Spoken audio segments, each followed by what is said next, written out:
So, hey guys, it's Bats here, and I'm finally back with another video. I know it's been almost a fucking month already.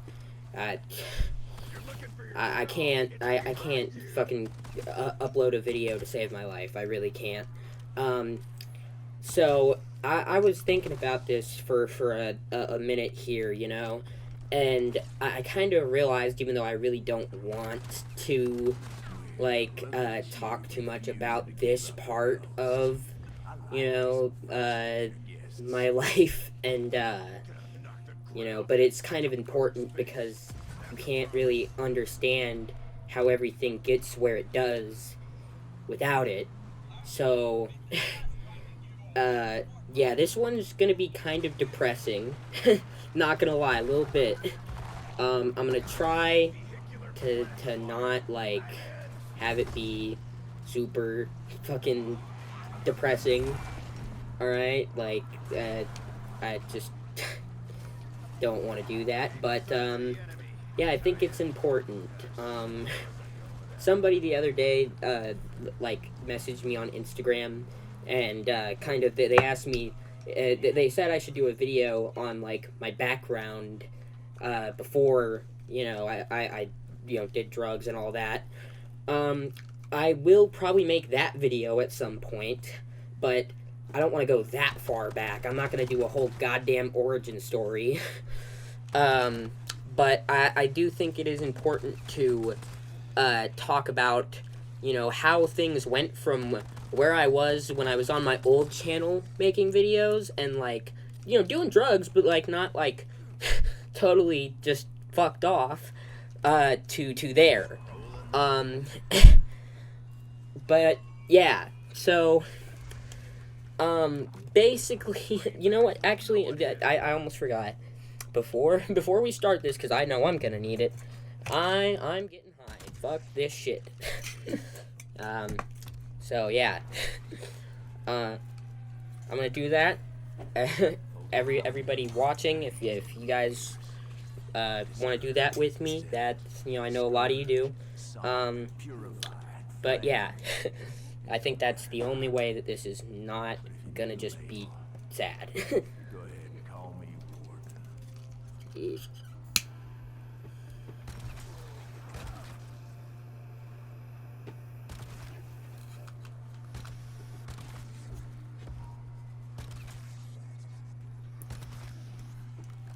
Bonus points.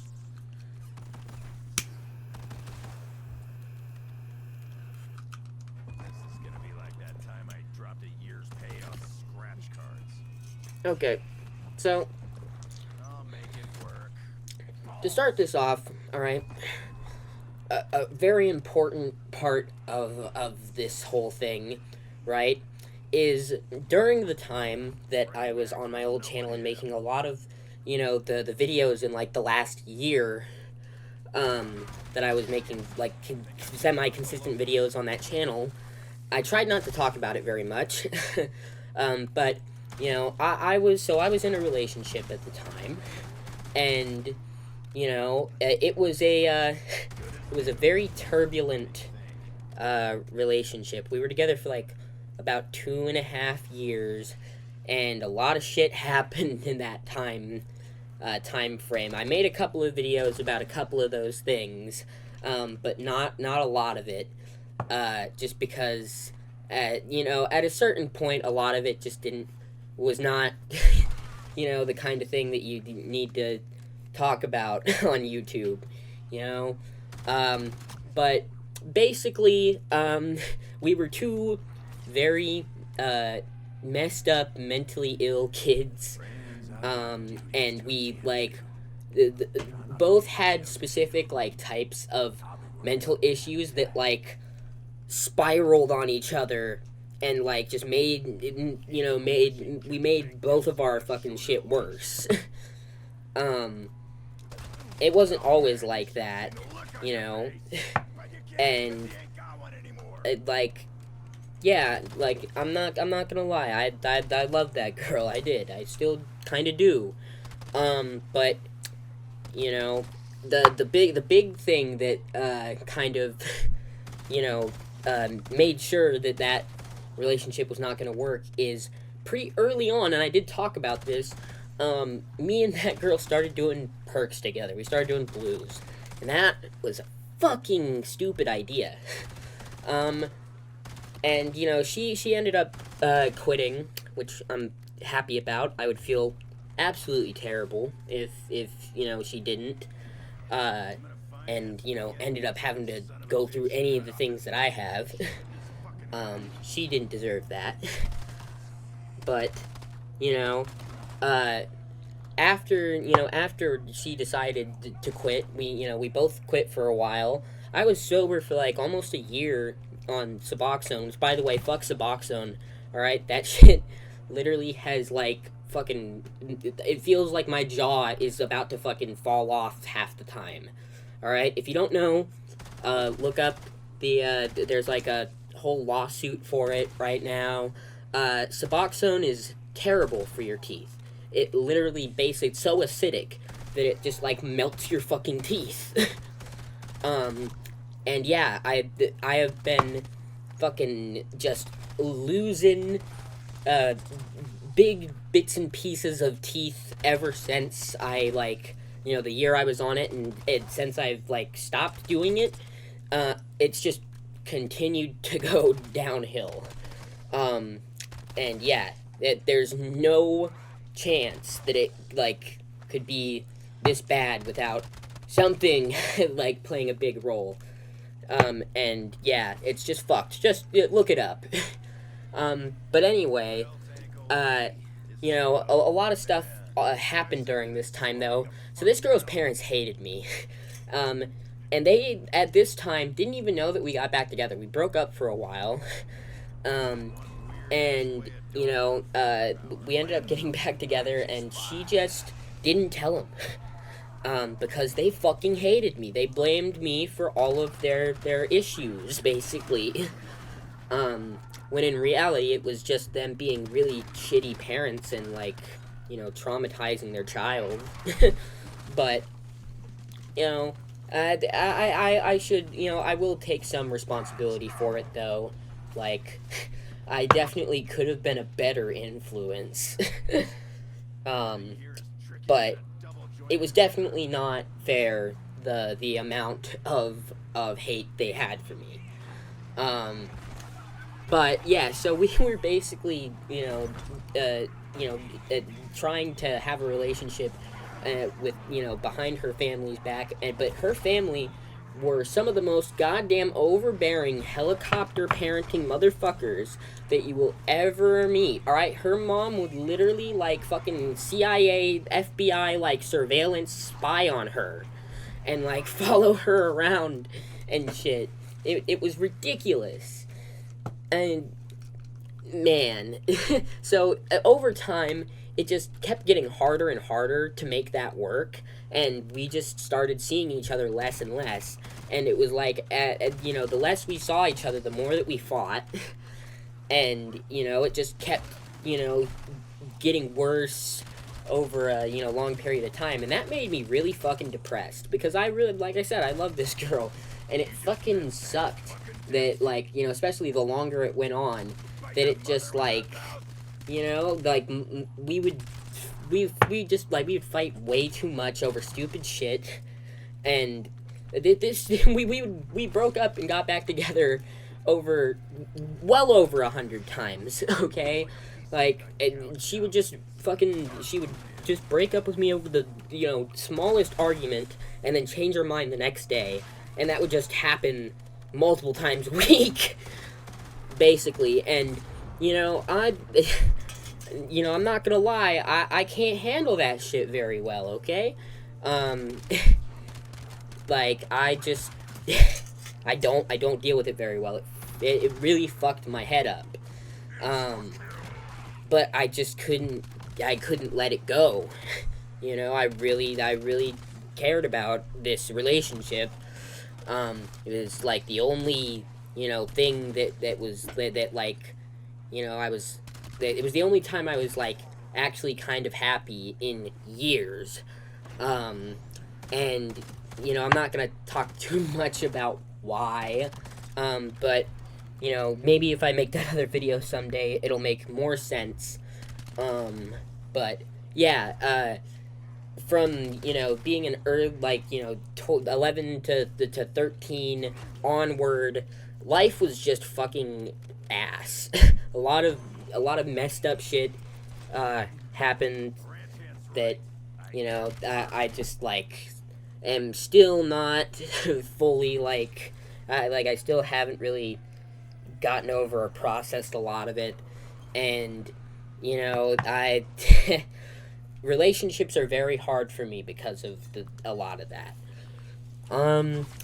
And yeah, so the longer that you know, that whole thing went on, and I just like got super depressed about it, it became a lot harder to stay sober.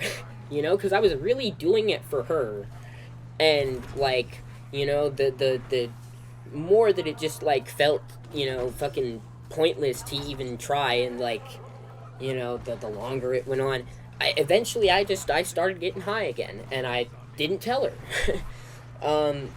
And to be clear, all right, I am not the smartest, you know, person, or the best at hiding things from people, because I don't really try that hard. Like, I don't think too hard about it. I just don't tell them. Like, I don't, like, take, you know, like, these meticulous precautions, or, like, fucking have any, like, you know, fucking, no, I just, I just wing it most of the time and pray for the best, and it blows up in my face 90% of the time. And then the other 10% of the time, I'm like, okay, hey, that worked. Cool. And that 10% of the time is my justification to just wing it every other time. Because, hey, it worked that time. This is not one of those times. This is not one of those times. It did not work very well. It did for a while, you know. And, you know, there's something, there's, you know, kind of a like, big catalyst kind of, event that, like, you know, I really got back into doing blues. And I don't want to really talk about it because it's very personal and makes me really sad. But yeah, something, you know, very serious happened that kind of put even more of a wedge between me and this girl, and I was just so fucking depressed about it that I just like kind of like, you know, started absolutely losing control with it. And I lived like, it was like less than a 30-minute walk for me to go from where I was at the time to, you know, an area where I could fucking easily find drugs and get high. And that's just, you know, when I don't know how to handle things or deal with my life, that's what I do. And so that's what I did. And I had done every other fucking opiate known to man other than heroin and literal fentanyl. Well, technically at that point, actually, I had, because that's what blues are. But, you know, but I had done all of those and never gotten addicted, like, you know, and at this point, I already knew that was, like, kind of bullshit, because I did get a little bit addicted, and it wasn't nearly as bad the first time. I really, like, when I think about it, it was so much easier to quit that first time, and man, I really, some parts of me really wish that I had just, you know, never started this again, because it's so much harder now.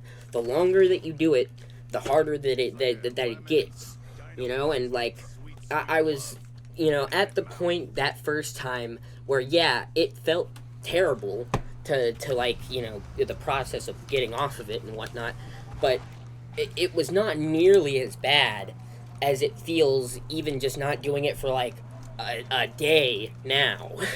Like, it's fucked. And I'd like, I wish I could just like go back in time, slap myself in the face, and be like, listen to me. trust me, bro, it's gonna be a lot harder if you do it again. It's not worth it. But I'm fucking stupid. So, I thought that the way I was doing it for a while was, whenever I could, whenever I had, like, money, because I had a job at the time, or, like, just however I could, if I, was able to scheme something up, and I definitely did some fucked up, schemes at this time, and that's, those are probably things that I'll talk about at some point. But yeah, it just kept getting, worse over time. But at first, I was like, whenever I could, I would get high, and then I would go immediately when, as soon as I ran out and, like, came down and started, like, getting sick, I just switched back to Suboxone, because it basically, if you did it, like, where you were only, like, getting high for, like, a day, and you went right back, you wouldn't have the precipitated withdrawal thing, because it's, like, never fully was all the way out of your system in the first place, so it doesn't fuck your shit up when you do go back. And that worked fine for a while, until at some point, I just, for whatever reason, didn't run out for a couple of days and just didn't think about it. And, yeah, then it just did not work anymore. And at that point, I was just like, oh, well, fuck. And, yeah, that's when I, like, around that time, I actually, you know what, actually, I don't even think, it would probably be a bad idea to talk about that part, that, for legal reasons, I probably shouldn't say that, so we're just gonna skip over that. But anyway, around that time, let's just say, my ingenious crackhead brain figured out how to turn that, bad situation there, into a scheme, all right, to make money to get drugs, and it worked very well for a while. It was like a consistent, like, easy every month successful thing for a while, and I made a decent bit of money off of it. But I am not gonna incriminate myself. That would be a bad idea. But because of that, though, I kind of just, the more money I had to spend on it, the, worse I got with it. And, also because at the same time, me and this girl were still, like, technically together, but, like, most of the time, either she just wasn't, like, really talking to me at all, or we were fighting. And when we were fighting after a certain point, like, at this point, like, once it got, like, if it just felt like it was going to be a thing where we're just going to be fighting all fucking day, which it usually was, I would just be like, you know what, fuck it, nope, I'm out, like, and just go get high. And, fucking deal with it later. And that never helped. But she still, like, hadn't figured it out yet. Somehow. I don't remember everything exactly, like, every bullshit excuse I gave. But they were not the best. I don't know, that, like, she was definitely very suspicious a lot of the time. But, yeah, eventually, what ended up happening is basically people that I knew, from school that I did, drugs with, basically ended up, I don't know if it was intentional or not intentional, but they basically ended up snitching me out to her at some point, and that's how she found out. And yeah, when that happened, that's when, she was just done, understandably, honestly, like, thinking back on it, like, that was the one thing that she was just like, if I find out that you're doing that again, I'm just done. And I was like, but at the time, though, I just was not ready to let it go at all. And so I just kind of crashed the fuck out over it, honestly. Like, just fucking, like, it spiraled times 10,000. And, yeah, basically I just didn't give a fuck about anything anymore. I just didn't want to be conscious. I didn't want to think about, anything, because it just made me fucking depressed. So I tried to just focus and think about just fucking, getting high so I could not think about it. And over time, as that just, became the only thing, that I really cared about, I just fucking started fucking up more and more of my life. Eventually, I ended up losing my job and, kind of like doing some pretty fucked up shit to my cousin, who I was living with at the time. And thankfully I realized, though, that if I, like, kept doing that, that, he's the only family I have left, and that I would have totally fucked that off. And so a hard decision had to be made, and that's why I ended up on the street. Because I decided it would be better not to, like, stay around him and, allow the possibility of that to continue and, our relationship to get worse. And, it definitely was not easy for either of us. But in the long run, I think it was, the best decision that I could have made at the time, other than just, not doing drugs. But, yeah, me and my cousin are on, a lot better terms now. Which that reminds me, I need to call him later. But, yeah, because of that decision, though, I still have a relationship with my cousin, and I'm, happy about that. But it, was not, a very easy thing to do. Alright, it was, getting close to winter in Washington. Fucking, it gets cold. And that winter was, like, the winter that, like, we broke a record for the coldest it had been in, like, 30-something years. And I was totally unprepared. I had no fucking clue how to, like, survive like that. I had to learn along the way, and it, it was pretty brutal along the way. Alright? It got, like, there was, some things that, because I was so ill-prepared and just didn't understand, things like the precautions that you have to take and things that you have to do to just not die, basically.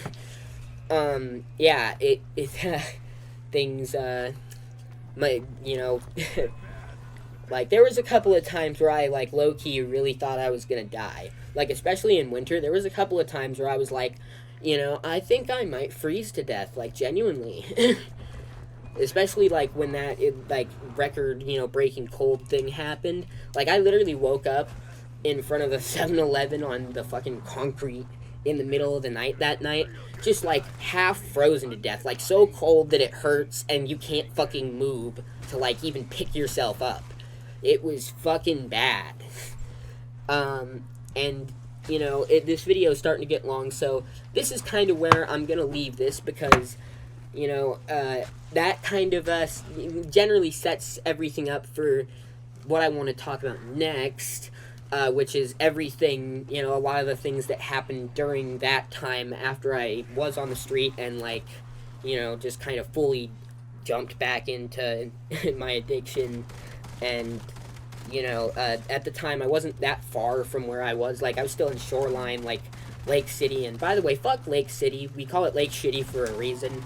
Okay, it sucks. There's nothing to do. Everybody there sucks, especially on the street. They're all awful. Everybody knows each other and like to act like they care about each other and, whatnot. But they constantly fucking just fuck each other over, and the environment is so toxic. I mean, it's like that anywhere. when you're dealing with, you know, people on the street and that do drugs like that. It's kind of always like that, but Lake City specifically, for whatever reason, was just so much fucking worse. And I like really do feel like if I didn't like leave that area, I would have died, because it was just so bad for my mental state. It was so stressful, and you know, there was so many like times where I like tried to like, you know, believe some of that bullshit of like, you know, oh, I'm not gonna fuck you over. I care, and just, you know, it did not go that way, and I would get kind of hurt about it.